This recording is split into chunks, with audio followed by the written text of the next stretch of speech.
So, how about that episode 5, kids? You like your caps going psychotic, huh? You like Madam Hydra showing up, which I only just found that out who that was about 20 minutes before doing this video. You like Cap taking up S.H.I.E.L.D.? You like racism being brought up again in the series? Well, I do. Yeah, okay. I'll say this. This wasn't, I don't think this was as good as the last episode, but the last episode was like top tier TV. Like, that last episode was fantastic.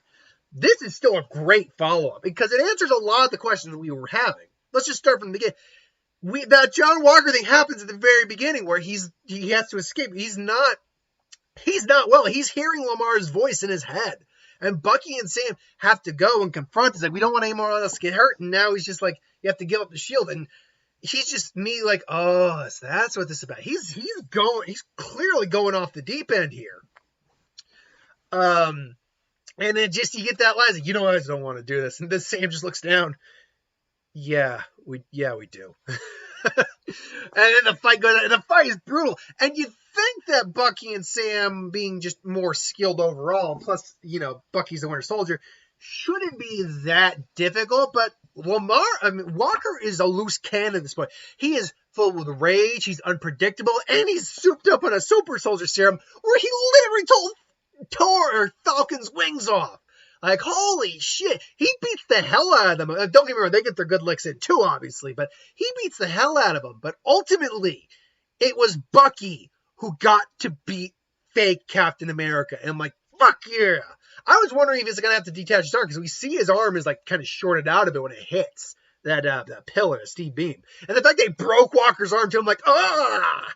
And then I love the fact he just throws the shield down at Sam's like, this is yours. So good. And then the big question people were asking, was the government going to back what Walker did? No, they did not. In fact, they even made it clear it's because of his record that he was not even getting, he was lucky to not be getting a dishonorable discharge, let alone going to jail. So, yeah, no, they did not back, which means this is how he becomes the U.S. agent. We'll see him with a different suit, different shield, all that. But I also like the fact we do finally get the conclusion of Zemo and the Dora Milaje's story for this series, where and it's a great scene between him and Bucky, Zemo and Bucky, where it's like he was expecting Bucky earlier, and he says like, I don't want to kill. I'm not going to kill you. It's like you can tell too, because they bring it up in the series about what about Bucky. And Zemo does have a look on his face like, that is a good point. What about Bucky? And it's like, you can tell Zemo doesn't really have a problem. It didn't really have, he had a problem with Cap, but it was for a different reason other than being a super soldier. But in terms of in terms of the whole super soldier concept, he actually had no problem with Cap, by all intent and purposes. It was everything else that happened with Sokovia that he had a problem with. But he also doesn't have a problem with Bucky, and I think it's because he knows Bucky didn't choose to be a super soldier. He just was made into one.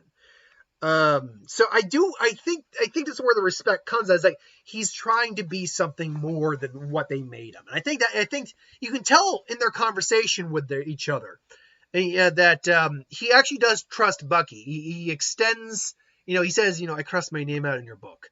I hope it brings like, I can't remember exactly what he said, but I hope it like brings you some catharsis. And then, he's got the gun there. And I know he's not going to shoot him because I still remember that scene in the original trailer where the bullets fly down from the gun.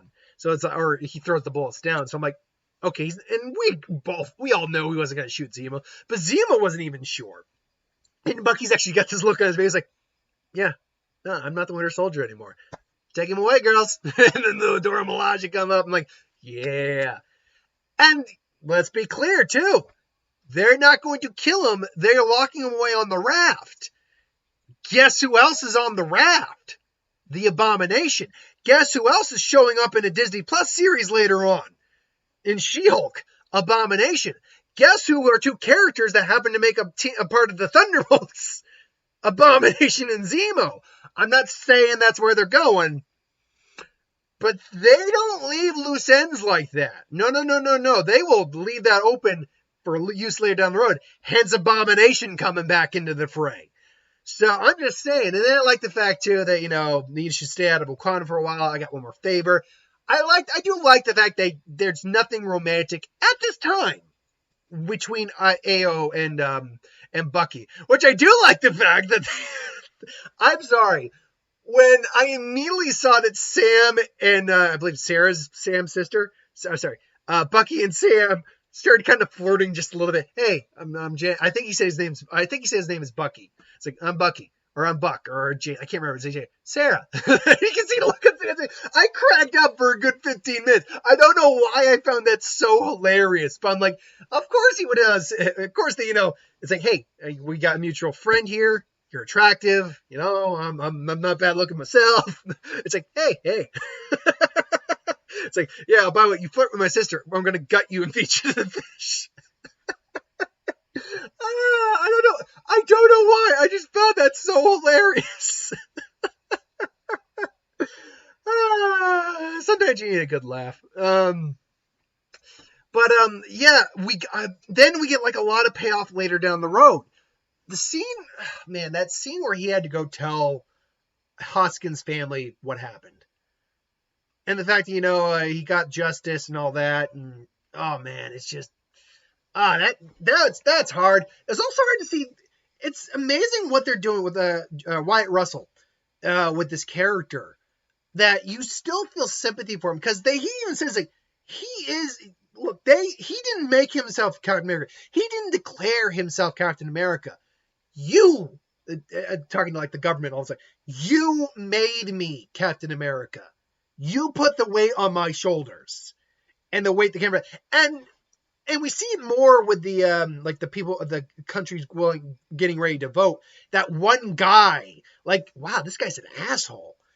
You see how like the oversight, the government's ego, I think is the best way to put it. The ego of the government really starts to show in this episode.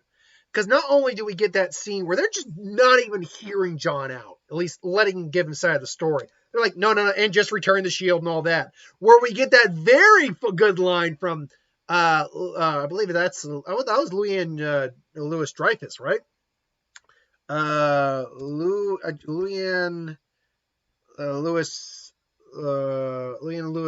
Dreyfus? Louis Dreyfus. One second here. Yeah, Julianne Louis Dreyfus. Yes, I knew I recognized her. I'm like, that's Julianne Louis Dreyfus. Yeah, as Madam Hydra. So apparently, Madam Hydra is the one who's basically going to be creating U.S. Agent. Or I will throw this out there, and it's probably not going to happen because she is Madam Hydra, at least by character name and association in the comics. Could we be seeing the alternate Hydra version of Captain America through John Walker, combining the Hydra Cap, which was an alternate version of Cap anyway, Hydra Cap with U.S. Agent? Could we be seeing a combination of that?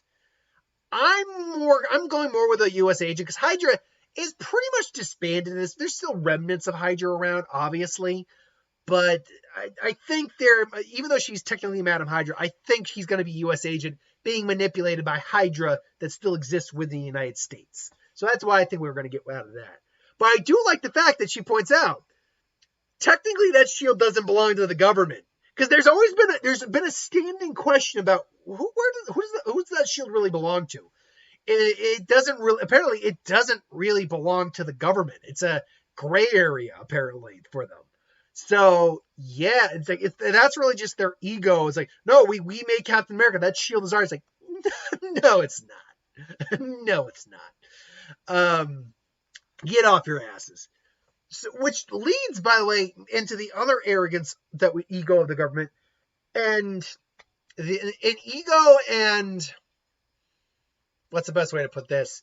The ugliness of our history. When we get this Anthony Mackie, when we get the Sam and Isaiah scene, because we knew when we got introduced to Isaiah, we knew he'd be back, and we knew, and I was almost certain that it was going to be a scene between him and Sam.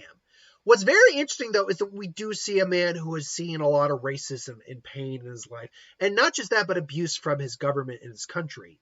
so that he just when mainly like he sees that the shield's there. He's like, don't take it out. Those stars and stripes don't mean anything to me anymore.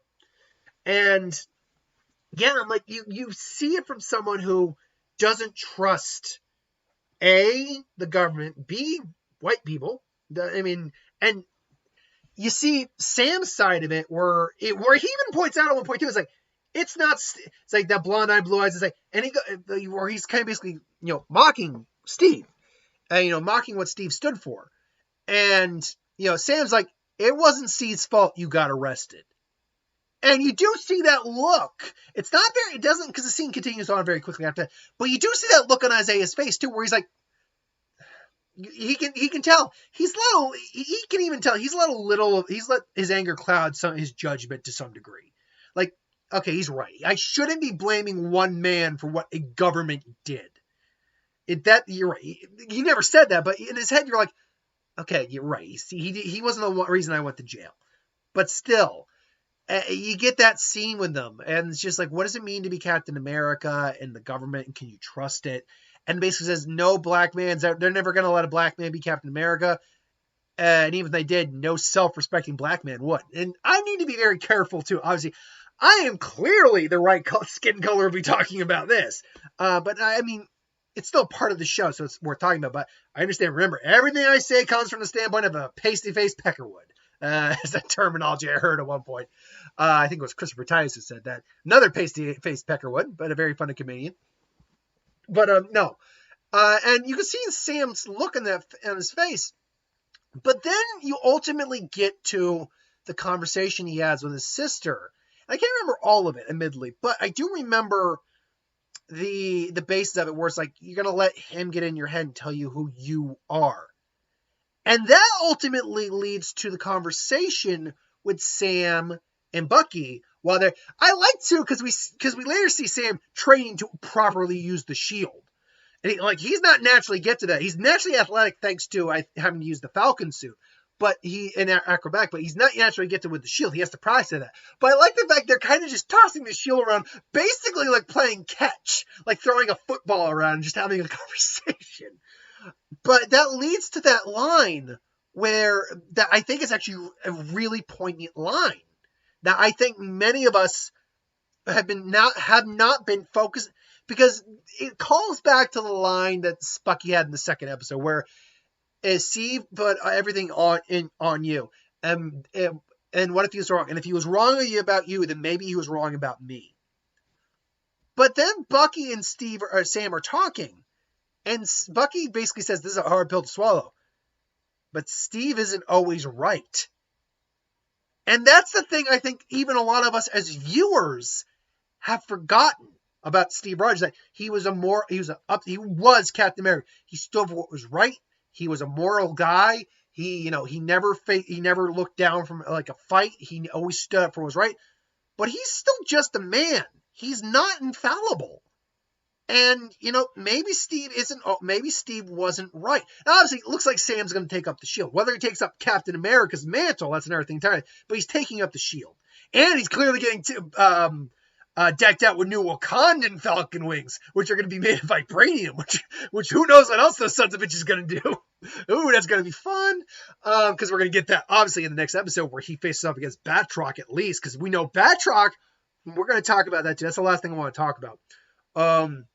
Wants his head. Wants him to kill him because he apparently got cheated out of a fortune. But yeah, and you said you want some tough love. You're doing this for you. You can't do it. You can't basically try to make someone feel better for you. You got to give someone else closure. And that's clearly going to be in the last episode, where Bucky's finally going to tell the old man he killed his son. And if it's closure or not, then yeah. And so how that scene plays out, ooh, man, that's going to be a tough one to watch. And it's going to be great TV. I have no doubt about it's going to be great TV. By the way, I don't know how much of that was all Anthony Mackie, but how good a shape is Anthony Mackie in to be doing that kind of stuff? Holy crap. And then obviously he finally gets the use of the shield down, which is like, yeah. So the last thing I want to touch on is Sharon. Now, a lot of people have been wondering, what is the deal with Sharon? Is she the power broker or is she not? And honestly, if it wasn't for, I would have almost thought she was, except for this. She's clearly talking to Batroc on the phone, and she gives Carly, she basically gives Batroc over to Carly to help Carly out. She's aiding Carly. So what's the deal with Sharon here? Is she just the power broker? We have no mention of the power broker in this episode. If we meet the power broker, I think it's going to either be next episode, it's the last episode, obviously, or it's going to be a post-credit scene next episode. In fact, that might be a good segue to like whatever comes next. But so has Sharon been helping the Flag Smashers the whole time? Because we've been under the assumption she's maybe been working for the power broker, but there's nothing ever been said that she is. She just said power broker went apeshit when you got, well, I'm paraphrasing that sign, but apeshit when you guys tore up Madripoor and all that stuff, or when Shelby died. Sorry, but we hear that and we say, oh, she works for him, or she's associated with him. Well, no, she's got connections. She's got access to a couple of satellites. She's got word on the street, clearly. She probably could have just heard that through the grapevine that the power broker, because it probably wouldn't be very hard. It'd probably be public knowledge. Power broker's pissed. So, what is her ultimate? I mean, she wants amnesty, obviously, but what is her angle in this? And then obviously we get Carly now, who's completely gone. Like whatever little good of Carly was still there that we saw in the last episode 4, it's gone. She's gone full like they say we're criminals and all that stuff. It's like, and you can see the look on their faces too. Some of their faces too. I can't remember the other guy's name, but he's clear. It's like, what? Really? We're going to be doing this? And he even like closed the briefcase. Like, just fucking, like, what are you doing? And Bob Buggins like, we're criminals, and all that. We're going to something. Carly's either going to be killed by the end of this, or she's going to be put down and sent to the raft. Because at some point, the reality of what she's done has got to sink in. It's got to be pummeled into her if it needs to be. I'm actually hoping maybe it's either Bucky. No, it could be. Yeah, maybe Bucky. Sam is another possibility. But honestly, I think it's going to be one of her friends who puts her down at this point. Like tells her why she's gone off the deep end. And honestly, she went off the deep end after she killed people. That's where she went off the deep end. Because the problem ultimately with her is she's got the mentality of a hurt child. It's like, don't talk to me like I'm a child. It's like, no, you're still a child. Sorry. Because like even Sam says, your cause is just. The way you fight it isn't good. But she's only seeing half the picture. She's upset for the people who are still here. She has no sympathy for the people who are gone.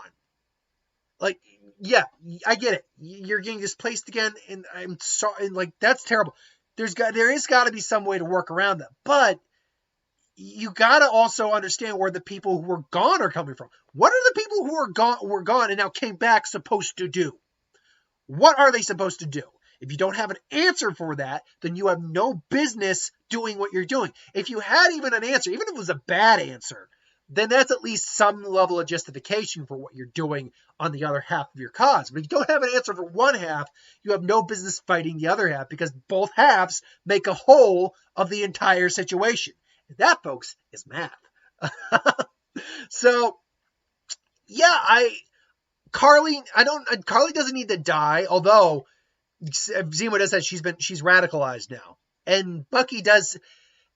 It's just interesting that he says this to Bucky, because I feel like he respects Bucky enough to be like, Sam's not going to do it. I know you, if you have to, will do it. So what are you going to do, Winter Soldier? What are you going to do, James? So that's, I think, what Zemo was getting at in those final like moments with Bucky. So we're going to see where this bad boy ends. Man, only 6 freaking episodes. I mean, we still had 3 more episodes by the time we were at this point in the WandaVision. Oh, man. Well, actually, 4 more, technically. But once we got to the 6th episode. So, man. Oh, man, it's going to... I hope they nail the landing. I've had a lot of people say they didn't nail the landing with WandaVision. I've heard people say that. I'm like, no, what? No, I thought they nailed the landing perfectly fine in WandaVision. That is how that. Don't get me wrong. I still not a big fan. I don't hate Monica Rambeau, but I don't love Monica's like, oh, they're never gonna know what you sacrificed her. Oh, shut up! She enslaved them all, and she was conscious of that after a while. So don't give me that crap.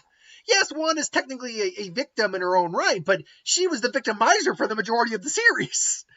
And she was aware of it too, so don't give me that crap. But otherwise, I thought WandaVision, I thought it hit its landing I thought it hit its landing pretty well. Of course, that's just my opinion, but whatever. So let's hope that Falcon Winter Soldier can stick the landing as well. And then we add another, let's see, next week. About a month and a half, a little under a month and a half, about a month, 2 weeks, roughly speaking, we get Loki starting up. So we also would have gotten Black Widow in May, so we still would have been able to compensate with more MCU stuff, but we're getting that in July now, which is fine.